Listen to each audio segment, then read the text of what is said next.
दोस्तों, हम जानते हैं कि एक बार में हम अपने दिमाग का कुछ ही हिस्सा इस्तेमाल करते हैं जो उस समय एक्टिव होता है। लेकिन क्या हो अगर किसी का दिमाग एक ही बार में 100% एक्टिव हो जाए। आज की हमारी मूवी इसी कहानी पर बेस्ड है। मूवी का नाम है लूसी और इसे IMDb पर 4 लाख से भी अधिक लोगों ने 6.4 की रेटिंग दी है। मूवी में लीड रोल में ब्लैक विडो यानी कि स्कारलेट जोहानसन एज लूसी और Morgan Freeman as professor Norman नजर आने वाले हैं। तो चलिए शुरू करते हैं इस मूवी की कहानी। मूवी की शुरुआत लूसी को दिखाते हुए होती है जो एक होटल के बाहर अपने बॉयफ्रेंड रिचर्ड से बात कर रही थी। रिचर्ड के हाथ में एक ब्रीफकेस था और वह लूसी से रिक्वेस्ट करता है कि वह होटल में जाकर मिस्टर जेंग को वह ब्रीफकेस दे दे। लूसी इसके लिए मना करती है लेकिन रिचर्ड उसके हाथ से ब्रीफकेस को लॉक कर देता है, जिसके कारण मजबूरी में लूसी को ब्रीफकेस अंदर लेकर जाना पड़ता है। अब लूसी होटल के रिसेप्शन पर जाकर मिस्टर जेंग को कॉल करती है, जिसके बाद उनके कुछ लोग नीचे आते हैं, लेकिन इसके साथ ही वह रिचर्ड को गोली मार देते हैं और लूसी को अपने साथ मिस्टर जेंग के रूम में ले जाते हैं। अब मिस्टर जेंग एक माफिया डॉन था जो ड्रग डीलिंग का काम करता था। उसे इंग्लिश नहीं आती थी, जिसके चलते वह फोन पर एक ट्रांसलेटर के जरिए लूसी को एक कोड देकर कहता है कि वह इस सूटकेस को ओपन करे। सूटकेस खोलने के बाद लूसी उसे बताती है कि इसमें नीले पाउडर के 4 पैकेट हैं। यह सुनकर मिस्टर जेंग एक नशेड़ी को बुलाकर वह पाउडर सूंघने के लिए देता है। पाउडर सूंघने के बाद वह आदमी नशे में जोर जोर से हंसने लगता है, जिसके बाद मिस्टर जेंग उसे गोली मार देते हैं और हमें पता चलता है कि बैग में किसी टाइप की ड्रग थी। अब मिस्टर जेंग लूसी को एक जॉब ऑफर करते हैं, लेकिन लूसी इतना सब कुछ देखकर डर गई थी, जिसके कारण वह कहती है कि वो लोग उसे जाने दें। ये सुनकर मिस्टर जेंग का एक आदमी उसे मारकर बेहोश कर देता है। अब हमें प्रोफेसर नॉर्मन का एक लेक्चर दिखाया जाता है जहाँ वे बताते हैं कि पृथ्वी पर प्राणी जीवन लाखों साल पुराना है, लेकिन अधिकतर जीव अपने दिमाग का सिर्फ 2 से 3% ही रेगुलर इस्तेमाल करते हैं। मनुष्य भी अपने दिमाग का औसतन 10% ही यूज करता है और उसके हिसाब से अब तक मनुष्यों ने जो इन्वेंशंस किए हैं वो उससे कहीं अधिक है। प्रोफेसर नॉर्मन बताते हैं कि पृथ्वी पर कोशिकाओं के पास 2 ही ऑप्शन होते हैं, या तो अमर और स्वतंत्र हो जाओ या प्रजनन करो। अगर कंडीशंस उनके फेवरेबल नहीं है तो वे अमरत्व का चुनाव करेंगे, और यदि कंडीशंस उनके फेवरेबल है तो वे चुनेंगे प्रजनन। और इस स्थिति में जब वे मरते हैं तो अपनी सारी जानकारी अगली पीढ़ी को दे देते हैं। प्रोफेसर बताते हैं कि अगर इंसान अपने दिमाग का 20% इस्तेमाल करे तो इससे उन्हें खुद की बॉडी पर पूरा कंट्रोल मिलता है। अब प्रोफेसर की एक स्टूडेंट उनसे पूछती है कि इसकी अगली स्टेज क्या होगी, तो प्रोफेसर बताते हैं कि इससे अगली स्टेज में वह दूसरे लोगों को भी कंट्रोल कर पाएगा, लेकिन इसके लिए हमें अपने दिमाग का 40% उपयोग करना होगा। प्रोफेसर इससे अगली स्टेज के बारे में भी बताते हैं और कहते हैं कि यहाँ इंसान मैटर को कंट्रोल कर पाएगा। अब इसी बीच एक स्टूडेंट उनसे पूछता है कि क्या हो अगर कोई इंसान अपनी दिमागी क्षमता का 100% यूज करे। इस पर प्रोफेसर कहते हैं कि उन्हें इस बात का कोई अंदाजा भी नहीं है।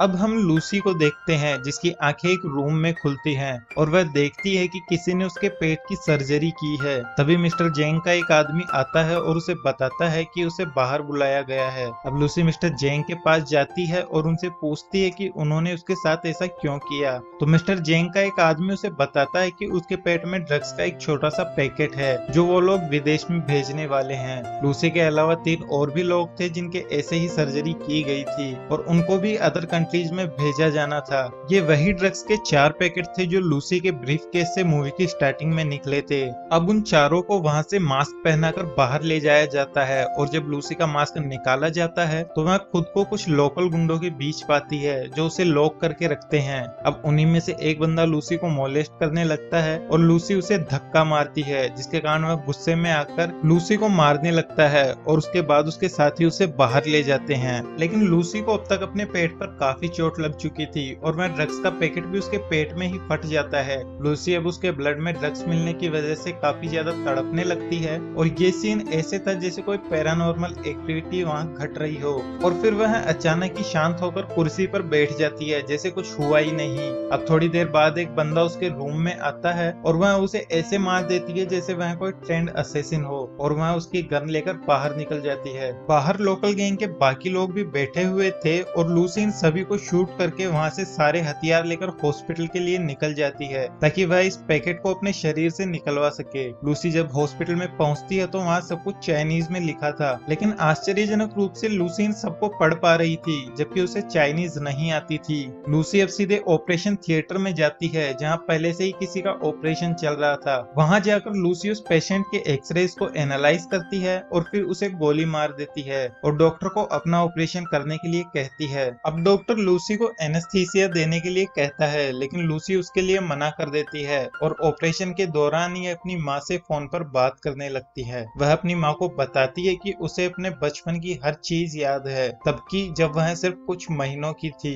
वह अपने शरीर के हर हिस्से को महसूस कर सकती है, यहाँ तक कि अपने शरीर में बहते हुए ब्लड को भी। अब लूसी फोन को रखती है जिसके बाद वह डॉक्टर लूसी को उसके पेट में छिपी हुई ड्रग के बारे में बताता है। डॉक्टर लूसी से कहता है कि यह ड्रग CPH4 है जो प्रेग्नेंट महिलाओं में बेहद कम मात्रा में बनता है, लेकिन यह लैब में बनाई गई सिंथेटिक CPH4 है और डॉक्टर के अनुसार इसकी इतनी ज्यादा मात्रा से लूसी को अब तक मर जाना चाहिए था। लूसी अब हॉस्पिटल से अपना ऑपरेशन करवाने के बाद एक बार फिर से मिस्टर जेंग के पास जाती है ताकि उससे बाकी 3 लोगों की इंफॉर्मेशन भी निकाल सके जिनके पेट में CPH4 के पैकेट रखे गए थे। वह मिस्टर जेंग के पास जाकर उसके सभी लोगों को मार देती है और मिस्टर जेंग के दोनों हाथों पर चाकू मारने के बाद सिर्फ उसके दिमाग को छूकर उसमें से सारी इंफॉर्मेशन निकाल लेती है, लेकिन वह मिस्टर जेंग को यहाँ मारती नहीं है। अब लूसी यहाँ से निकलकर अपनी दोस्त के पास जाती है जो उसकी रूममेट थी। लूसी उसके दोस्त से उसका लैपटॉप यूज करने के लिए पूछती है जिसके लिए वह हाँ कर देती है। इसी दौरान लूसी की दोस्त उसे अपने बारे में बता रही थी, लेकिन लूसी उससे पहले ही सब कुछ बोल रही थी,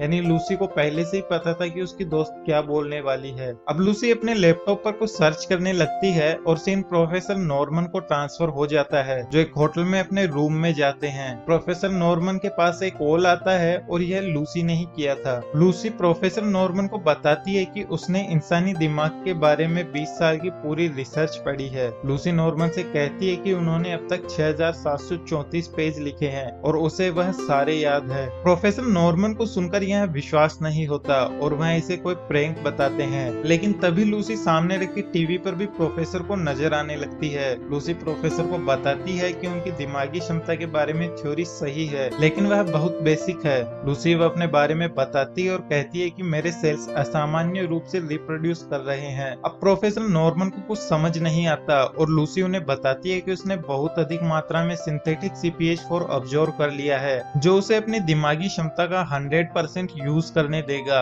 लूसी बताती है कि वह इस समय खुद के और दूसरे लोगों के साथ ही बेसिक मैग्नेटिक वेव्स को भी कंट्रोल कर पा रही है, जैसे टेलीफोन, टीवी, लैपटॉप और बाकी। इसके साथ ही लूसी बताती है कि वह इतना नॉलेज इकट्ठा कर रही है कि उसे समझ नहीं आ रहा कि वह क्या करे। अब प्रोफेसर नॉर्मन कहते हैं कि जब एक सेल जन्म लेता है और फिर वह 2 नए सेल्स में डिवाइड होता है तो वह अपनी नॉलेज को आगे पास कर देता है और लूसी को भी ऐसा ही करना चाहिए। अब लूसी इसके लिए मान जाती है और वह प्रोफेसर को बताती है कि वह 12 घंटे में उनके पास पहुंच जाएगी। अब लूसी अपने घर से निकल जाती है और हम देखते हैं कि सभी न्यूज चैनल्स पर उसी की खबर चल रही है, जिसके कारण लूसी एक ही सेकंड में अपना लुक चेंज कर लेती है क्योंकि उसके पास अब अपने शरीर को पूरी तरह से कंट्रोल करने की पावर थी। लूसी अब पुलिस स्टेशन में एक डेलरियो नाम के ऑफिसर को कॉल करती है और उसे ड्रग्स की स्मगलिंग और उन तीनों लोगों के बारे में उनकी फोटोज के साथ सारी जानकारी देती है। अब डेलरियो इन तीनों लोगों के बारे में बाकी पुलिस को जानकारी देता है और वह उन तीनों लोगों को एयरपोर्ट से ही पकड़ लेते हैं। लूसी खुद भी प्रोफेसर नॉर्मन से मिलने के लिए फ्लाइट के जरिए फ्रांस जा रही थी और फ्लाइट में वह शैंपेन ऑर्डर करके पीने लगती है, लेकिन तभी उसे पता चलता है कि उसके दांत गिर रहे हैं। थोड़ी देर में उसकी बॉडी के सेल्स भी उससे अलग होने लगते हैं, बिल्कुल वैसे ही जैसे प्रोफेसर नॉर्मन ने अपने लेक्चर में बताया था कि अगर सेल को उनके अनुकूल वातावरण ना मिले तो वह अमरत्व और स्वतंत्रता को चुनाव करते हैं। और यही कारण था कि लूसी के बॉडी सेल्स धीरे धीरे उससे अलग हो रहे थे क्योंकि वह धीरे धीरे मर रही थी। अब लूसी बाथरूम में जाकर खुद को बंद कर लेती है और CPH4 ड्रग का बचा हुआ पैकेट भी वहीं खा जाती है ताकि खुद के बॉडी सेल्स को अलग होने से रोक सके। अब लूसी की आंखें सीधे एक हॉस्पिटल में खुलती है। यहाँ तक आते आते उसका ब्रेन 50% एक्टिव हो चुका था। लूसी के उठने की जानकारी एक नर्स, डॉक्टर और डेलरियो को देती है जो बाहर ही खड़े थे, लेकिन जब तक वह लूसी के पास आते वह खुद तैयार होकर कॉरिडोर में आ चुकी थी। अब लूसी को देखकर डेल रियो और उसके सभी साथी उस पर गन तान देते हैं, लेकिन लूसी कहती है कि उसे अकेले में डेल रियो से बात करनी है और वह एक ही पल में कॉरिडोर में मौजूद सब लोगों को बेहोश कर देती है, जिसे देखकर डेल रियो भी हैरान रह जाता है।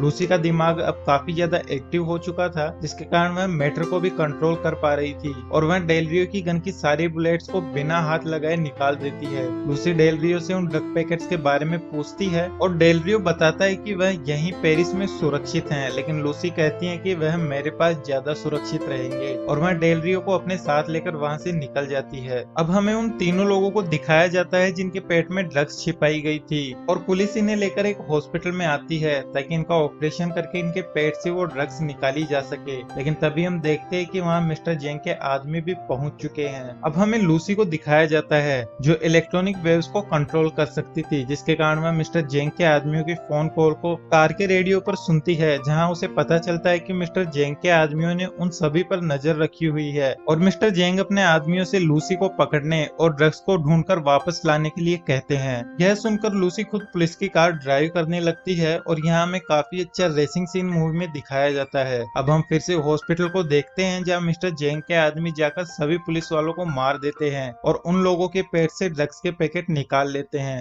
अब वे यहाँ से निकल ही रहे होते हैं, लेकिन तभी लूसी वहाँ पहुंच जाती है और वे सभी उस पर गन तान देते हैं, लेकिन लूसी बिना किसी को हाथ लगाए सभी को हवा में लटका देती है और बिना किसी परेशानी के उन लोगों से वह ब्रीफ केस छीन लेती है जिसमें ड्रग्स के पैकेट रखे थे और वो बिना कोई भी झगड़ा किए वहाँ से बाहर निकल जाती है। अब लूसी और डेल रियो प्रोफेसर नॉर्मन के पास जाने के लिए निकलते हैं, लेकिन वहाँ जाते हुए उन्हें मिस्टर जेंग भी देख लेता है और वह उनका पीछा करने लगता है। अब लूसी डेल रियो के साथ प्रोफेसर नॉर्मन के पास पहुंचती है, जिन्होंने इस चीज को समझने के लिए उनके साथी साइंटिस्ट को भी यहाँ बुलाया था। नॉर्मन उन्हें बताते हैं कि लूसी ने अपने दिमाग का एक खास हिस्सा अनलॉक कर दिया है, लेकिन उनमें से कोई भी यह मानने को तैयार नहीं था और वह लूसी से कोई एग्जाम्पल देने के लिए कहते हैं। तभी लूसी एक साइंटिस्ट के कंधे पर हाथ रखती है और उसकी सारी हिस्ट्री उसे बता देती है, जिसे देखकर वह भी हैरान हो जाता है। अब हमें मिस्टर जेंग को दिखाया जाता है जो पूरी तैयारी और हथियारों के साथ लूसी का पीछा करते हुए लैब के बाहर तक पहुंच चुका था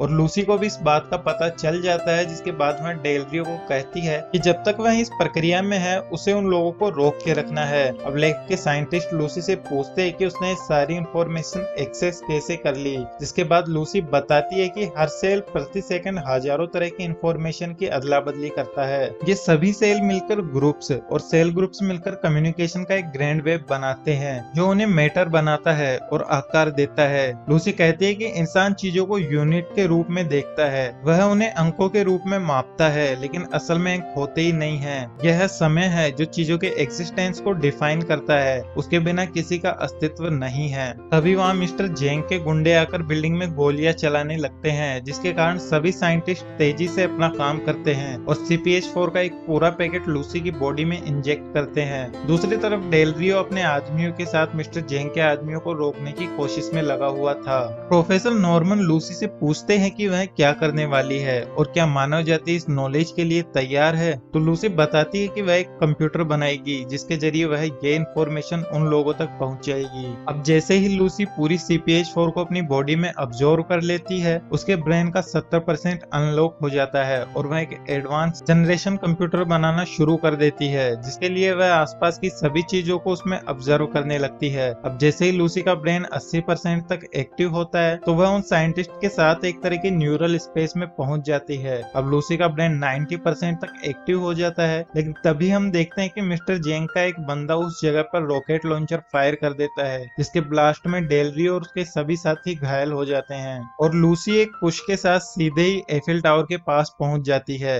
अब हम देखते हैं कि लूसी तेजी से अलग अलग जगह ट्रेवल कर रही है और वह टाइम को भी कंट्रोल कर पा रही है, जिससे वह समय में पीछे जाती है। लेकिन दोस्तों यहाँ मैं आपको बता दूं कि इसे हम एक तरह से लूसी की कॉन्शियसनेस कह सकते हैं, जो इस समय टाइम में पीछे जाकर वहाँ की सारी नॉलेज गैदर कर रही है, जबकि असल में लूसी का शरीर अभी भी उसी लैब में मौजूद है। अब लूसी पास्ट में ट्रेवल करते हुए इंसानों के गुफाओं में रहने से लेकर डायनासोर के काल और फिर आइस एज के भी पीछे जाकर ब्रह्मांड की क्रिएशन तक की इंफॉर्मेशन इकट्ठा करती है और इसके साथ ही उसके ब्रेन का 99% हिस्सा अनलॉक हो जाता है। हम देखते हैं कि लूसी के सेल कंबाइन हो रहे हैं, जिसका मतलब मैं आपको मूवी के एंड में बताऊंगा कि ऐसा क्यों हो रहा है। अब तभी मिस्टर जेंग वहां आता है और लूसी पर फायर कर देता है, लेकिन हम देखते हैं कि वहाँ सिर्फ लूसी के कपड़े पड़े हैं और वह गायब हो चुकी है। यानी कि लूसी का ब्रेन अब 100% एक्टिव हो चुका था और वह पूरी तरह से उस कंप्यूटर में ट्रांसफॉर्म हो गई थी। अब यह सब देखकर मिस्टर जेंग उन साइंटिस्ट से पूछने लगता है कि वह कहाँ गई, लेकिन तभी डेल रियो पीछे से आकर मिस्टर जेंग को मार देता है। अब हमें उस एडवांस कंप्यूटर को दिखाया जाता है जो अपनी सारी नॉलेज एक पेनड्राइव जैसी चीज में स्टोर करके प्रोफेसर नॉर्मन को देती है और फिर खुद पूरी तरह से बिखर कर नष्ट हो जाती है।